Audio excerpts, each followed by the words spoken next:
Hello friends, ఎలా ఉన్నారు? అందరికీ నమస్తే. ఈరోజు మనం ఒక కొత్త ఇన్వెస్ట్మెంట్ టాపిక్ గురించి చూద్దాం. 12,000 ఎస్ఐపి తోటి 25 కోట్లు సాధించడం ఎలా? ఇది చూడడానికి అసాధ్యంగా ఉన్న ఇది అచీవబుల్ అన్నమాట. అంటే ఒక డిసిప్లిన్ మేనర్లో మనం కానీ ప్రయత్నిస్తే ఇది ఖచ్చితంగా సాధ్యమేది. దీన్ని ఎలా సాధించాలి అనేది మనం ఒకసారి చూద్దాం. ఇందులో మనకి ముఖ్యంగా 3 సూత్రాలు ఫాలో అవ్వాలి. First discipline and early entry and consistency. ఈ మూడింటిని మనము ఫాలో అయ్యి ఈ ఫీడ్ని సాధించవచ్చు. చూద్దాం. How to achieve 25 crores corpus with monthly 12,000 SIP. Start early. To achieve great things takes time and patience. We need to start early. So మనము ఇటువంటి great things చేయాలంటే మనము ఎర్లీగా స్టార్ట్ చేయాలి అండ్ పేషెన్స్ ఉండాలి. ఇవి రెండు కానీ మనం ఫాలో అయితే మాత్రం మనం ఈజీగా మన గోల్ని అచీవ్ చేయొచ్చు. Investment needs to start early from the 25 years at least, from the age of 25 years at least. మనము ఎర్లీగా స్టార్ట్ చేయాలంటే మినిమం 25 years అప్పుడు మన ఇన్వెస్ట్మెంట్ ప్రాసెస్ స్టార్ట్ చేయాలి. లాంగ్ రన్లో మనం బిల్డ్ చేయాలంటే ఎర్లీగా స్టార్ట్ చేయాలి. అట్లీస్ట్ 25 yearsకి స్టార్ట్ చేయాలి. Need to invest at least 12,000 per month. 12,000 per month అనేది మనము ఇన్వెస్ట్మెంట్ చేయాలి. 12,000 per month అంటే ఈరోజు ఒక 30,000 శాలరీ వచ్చే వాళ్ళు కూడా 12,000 స్పేర్ చేసి మనకి ఈజీగా ఇన్వెస్ట్మెంట్ ప్లాన్ చేసుకోవచ్చు. Discipline. Discipline is the main part of investing. Discipline అంటే ఏంటంటే మనము అంటే ఈ ఇన్వెస్టింగ్ 12,000 ఈ మంత్లో పెట్టి నెక్స్ట్ మంత్లో ఆఫ్ చేసి నెక్స్ట్ మంత్లో పెట్టకుండా అట్లా కాకుండా కంటిన్యూస్గా మనం ఫాలో అవ్వాలన్నమాట. అది ఒక డిసిప్లైన్గా మనం డైలీ బ్రేక్ఫాస్ట్ ఎలా చేస్తాం, లంచ్ ఎలా చేస్తాం, అట్లాగే బిల్స్ ఎట్లా పే చేస్తాం, అట్లాగే ఎవ్రీ మంత్ కూడా ఆ 12,000 అనేది కంపల్సరీగా తీసి పక్కన పెట్టి ఆ 12,000 మనం ఇన్వెస్ట్ చేస్తున్నాము, మనం ఇంకా డిస్టర్బ్ చేయగలుగుతాం, అట్లాగా ఇన్వెస్ట్ చేయాలి. In long run discipline outperforms the talent.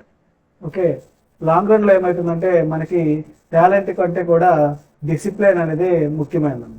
మనం ఒక డిసిప్లైన్తో step by step process start చేసుకుంటూ పోతే టాలెంట్ని కూడా లాంగ్ రన్లో డిసిప్లైన్ అనేది అవుట్ పర్ఫార్మ్ చేస్తాం.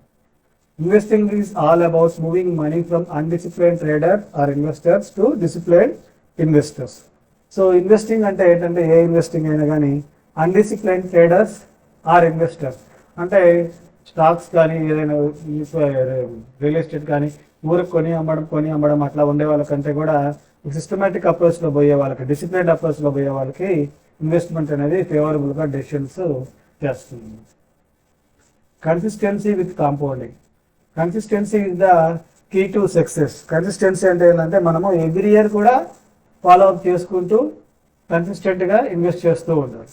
అదే అనమాట మన సక్సెస్కి key. Believe in your system and follow with the discipline and consistency. మన సిస్టమ్ని మనం ఏదైతే డిజైన్ చేసుకున్నామో ఆ సిస్టమ్ని మనం బిలీవ్ చేయాలి 100%. నెక్స్ట్ దాన్ని డిసిప్లిన్ కన్సిస్టెన్సీ తోటి ఫాలో అవ్వాలన్నమాట. అప్పుడే మనము గోల్ అచీవ్ చేయాలి. Hour aim is build wealth, not enjoying unripe fruits.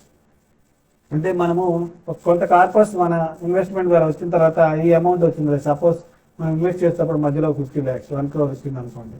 ఈ అమౌంట్ మనకు వచ్చింది, బాగా వచ్చింది, దాన్ని తీసుకొని మనం యూజ్ చేసుకున్నాం అని చెప్పి తీసుకుంటే మనం ఏంటంటే అంటారు కదా, పుల్లని ద్రాక్ష మనం తిని ఎంజాయ్ చేయలేము, పూర్తిగా అటు సాటిస్ఫైగా ఉండలేము. అట్లాగా పండ్లు పూర్తిగా పండక ముందే మనం కోసుకొని తింటే మనకి వెల్త్ అనేది ఎప్పటికీ బిల్డ్ కాదన్నమాట. సో మనం ఈ మిడిల్ క్లాస్ ర్యాట్ రేస్ నుంచి బయటపడాలంటే మనం అట్లీస్ట్ మన రిటైర్ ఏజ్కైనా కానీ ఫండ్ కార్పస్ అనేది బాగా బిల్డ్ చేసుకోవాలి. ఇప్పుడు మనము ఈ 3 సూత్రాలు చూసాం కదా, వీటితోటి మన ప్రాసెస్ ఎట్లా స్టార్ట్ చేయాలో చూడండి. ఇక్కడ ఇన్వెస్ట్మెంట్ ప్రాసెస్లో ఒక స్టెప్అప్ క్యాలిక్యులేటర్ నేను యూజ్ చేస్తాను. ఇందులో మనము మంత్లీ ఇన్వెస్ట్మెంట్ 12,000 చేసింది and expected rate of return 15% ఇచ్చినాను. 15% అనేది వెరీ ఈజీలీ అచీవబుల్ రేట్ అన్నమాట. అది ఎట్లాగో నెక్స్ట్ వచ్చే స్లైడ్స్లో చూద్దాం. 15% పర్ ఇయర్ 15%. నెక్స్ట్ నువ్వు 25 years స్టార్ట్ చేస్తే ఒక 35 years పాటు నువ్వు ఇన్వెస్ట్ చేయగలిగితే అంటే నీకు 60 years రిటైర్మెంట్ ఏజ్ వచ్చేసరికి నీ కార్పస్ ఎలా బిల్డ్ అవుతుందో చూద్దాం. With annual step up of 5%. 5% annual step up అనేది మినిమం అనమాట. ఎందుకంటే మన ఇన్ఫ్లేషన్ కూడా 5% రేట్ తోటి పెరుగుతూ ఉంటుంది.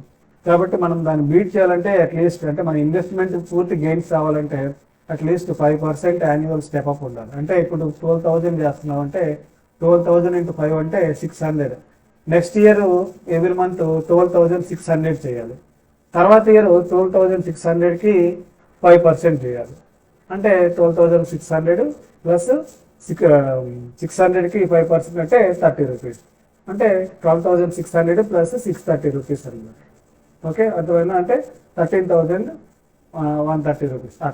అట్లాగా పెంచుకుంటూ పోవాలంటే ఎవ్రీ ఇయర్ 5% స్టెప్అప్ చేసుకుంటూ పోతే ఈ ఫ్యూచర్ వాల్యూ ఎంత అవుతుందంటే ఆఫ్టర్ 35 ఇయర్స్ నీ కార్పస్ 25 crores 24,62,360 రూపీస్ అవుతుంది. నువ్వు టోటల్గా ఇన్వెస్ట్ చేసేది 1 crore 30 lakhs ఇన్వెస్ట్ చేస్తావు, కానీ నీ కార్పస్ మాత్రము 25 times ఇంక్రీజ్ అయిపోయి 25 crores అవుతుంది. సో ఇది చూడడానికి సింపుల్గా ఉందన్నమాట ఈ క్యాలిక్యులేషన్. కానీ ఈ మూడు మాత్రం మనం కంపల్సరీగా ఫాలో అవ్వాలి. డిసిప్లిన్ ఫాలో అవ్వాలి, ఎర్లీ ఏజ్లో స్టార్ట్ అవ్వాలి, నెక్స్ట్ కన్సిస్టెంట్గా ఆ అమౌంట్ని స్టెప్అప్ చేసుకుంటూ మనము కాంపౌండింగ్ చేస్తాం. సో ఇది 15% మనకి సాధ్యమేనా అంటే ఖచ్చితంగా సాధ్యమే. చూడండి, ఇన్వెస్ట్మెంట్ టూల్స్ ఏంటంటే మనకి large cap and mid cap mutual funds. Okay, ఈ large cap and mid cap mutual ఫండ్స్లో మనం చూస్తే top 3 large cap funds and they return for last 20 years is greater than 18%. Okay, large cap funds అంటే mega స్టాక్స్లో invest చేసే funds వాటి return last 20 years average రిటర్నే 18%. అంటే ఎవ్రీ ఇయర్ 18% రిటర్న్ ఇచ్చాయి. Top 3 mid cap funds returns for last 20 years is greater than 20%. Mid cap funds అయితే 20% కంటే ఎక్కువ రిటర్న్ ఇచ్చాయి. యావరేజ్ రిటర్న్స్ వేసుకున్నా కానీ, అంటే మనకి ఇండెక్స్ ఫండ్ రిటర్న్ వేసుకున్నా కానీ ఇండెక్స్ ఫండ్ కూడా 16%, మిడ్ క్యాప్ 17% ఇచ్చాయి లాస్ట్ 20 years. వరస్ట్ కేసులో తీసుకున్న మనకి ఎట్టి పరిస్థితుల్లో కూడా 15% కంటే మనకి తగ్గవు అనమాట రిటర్న్స్. మనము అది కూడా large cap mid cap mix చేస్తున్నాం కాబట్టి 15% కంటే రిటర్న్ అనేది తగ్గదు ఎట్టి పరిస్థితుల్లో. సో మనం ఎంత ఎంత పెట్టుకున్నాం, మన టార్గెట్ ఓన్లీ 15% పెట్టుకున్నాం. నువ్వు సింపుల్గా మనం చేయాల్సింది, కష్టపడాల్సిన అవసరం ఏం లేదు. కాకపోతే డిసిప్లైన్డ్గా ఉండాలి, ఎవ్రీ మంత్ ఇన్వెస్ట్ చేయాలి, ఈ step up every month every year follow అవ్వాలి. ఈ డిసిప్లిన్ తప్పకూడదు. డిసిప్లిన్ తప్పితే మాత్రము, లేదా మధ్యలో మనకు ఒక 10 years తర్వాత మనము అమౌంట్ వచ్చిందని ఆపేసి తీసుకోవడము, అటువంటి పిచ్చి పనులు మాత్రం చేయదు. ఈ అమౌంట్ మీరు ఇన్వెస్ట్ చేసి దాన్ని వదిలేసుకోవాలన్నమాట. వదిలేసుకుంటే మీరు కూర్చుండగానే మీ అమౌంట్ గ్రో అయ్యి 25 crores ఈజీగా రీచ్ అవుతుంది. చూడండి, నేను కరెక్ట్గానే చెప్తున్నాను లేదో ఒకసారి పాస్ట్ రిటర్న్స్ బట్టి మనం చూద్దాం. లార్జ్ క్యాప్ ఫండ్ రిటర్న్స్ ఇది చూడండి, పాస్ట్ 20 years అంటే దాదాపుగా నేను 2024 కాదు 2023, 2003, 2002, 1998 ఇది చూడండి 20 years ముందు నుంచి ఉన్న మ్యూచువల్ ఫండ్స్ మాత్రమే తీసుకున్నాను. ఇది చూడండి, BSP టాప్ 100 ఈక్విటీ ఫండ్ అన్నమాట. ఇది మనకి సిన్స్ లాంచ్ అంటే 2003, అంటే దాదాపుగా 22 years నుంచి మనకి 18.61 returns. Next Aditya Birla Sun Life Frontline Equity Fund, ఇది కూడా 2002లో స్టార్ట్ అయింది. అప్పటి నుంచి మనకు 18.59% రిటర్న్ ఇస్తుంది. కోటక్ బ్లూ చిప్ ఫండ్ అనమాట, ఇది మనకి 1998లో స్టార్ట్ అయింది. ఇది కూడా మనకు 18.36 ఇస్తుంది. HSBC లార్జ్ క్యాప్ ఫండ్, ఇది కూడా మనకి 18.29% ఇస్తుంది అన్నమాట. అలాగే Franklin India blue chip fund, ఇది కూడా 18.06% ఇస్తుంది. ఇది మనకి నిఫ్టీ 100 యొక్క యావరేజ్ మనకి 16.74% ఇచ్చింది అన్నమాట సిన్స్ లాంచ్, అంటే పెట్టినప్పటి నుంచి. సో చూడండి, ఈ 5 ఫండ్స్ కూడా మనకి టాప్ 5 ఫండ్స్ ఇవి మోర్ దాన్ 18% రిటర్న్ ఇచ్చాయి. Large cap funds. Mid cap funds కూడా మనం చూస్తే ఇది కూడా నేను మోర్ దాన్ 20 years ఉన్న ఫండ్ మాత్రమే కన్సిడర్ చేశాను. సుందరం మిడ్ క్యాప్ ఫండ్, ఇది 22 years సిన్స్ లాంచ్ నుంచి మనకి 23.46% రిటర్న్ ఇచ్చింది అనమాట. నిప్పన్ ఇండియా గ్రోత్ ఫండ్, ఇది కూడా 95 నుంచే ఉంది, ఇది మనకి 22% రిటర్న్ ఇచ్చింది. Next Aditya Birla mid cap, ఇది కూడా 2002లో వచ్చింది అన్నారు, ఇది కూడా మనకు 21%, 20.59% ఇచ్చింది. So mid cap 150 TRI index కూడా మనకి 17% రిటర్న్ ఇచ్చింది అనమాట. ఇది లాస్ట్ సిన్స్ ఇన్సెప్షన్ నుంచి, అంటే పెట్టినప్పటి నుంచి. సో మనం చూస్తే మనం ప్రతి ఇయర్ కంపేర్ చేసుకుంటూ ఉంటాం ఏ ఫండ్స్ అయితే ఎక్కువ మనకి టాప్ 3 ఫండ్స్ ఉన్నాయో. మనకు ఒకవేళ మనం పెట్టిన దాంట్లో టాప్ 3 ఫండ్స్ లేదనుకోండి, మనము ఆ ఫండ్కి స్విచ్ అయిపోవచ్చు. 1 ఇయర్ తర్వాత మనం బుక్ చేస్తే మనకి లాంగ్ టర్మ్ క్యాపిటల్ గెయిన్స్ కూడా తక్కువే ఉంటాయి. దాని మీద ట్యాక్స్ 12.5% ఉంటుంది 1 ఇయర్ తర్వాత బుక్ చేస్తే. అట్లాగా మనము కన్సిస్టెంట్గా ఇన్వెస్ట్మెంట్ చేసుకుంటూ పోతే ఈ ఫీట్ అనేది మనకి ఈజీగా అచీవబుల్ అనమాట. మనకు కావాల్సింది ఏంటంటే జస్ట్ డిసిప్లైన్, ఎర్లీగా స్టార్ట్ చేయాలి. ఎవ్రీ మంత్ 12,000 పక్కన పెట్టాలి.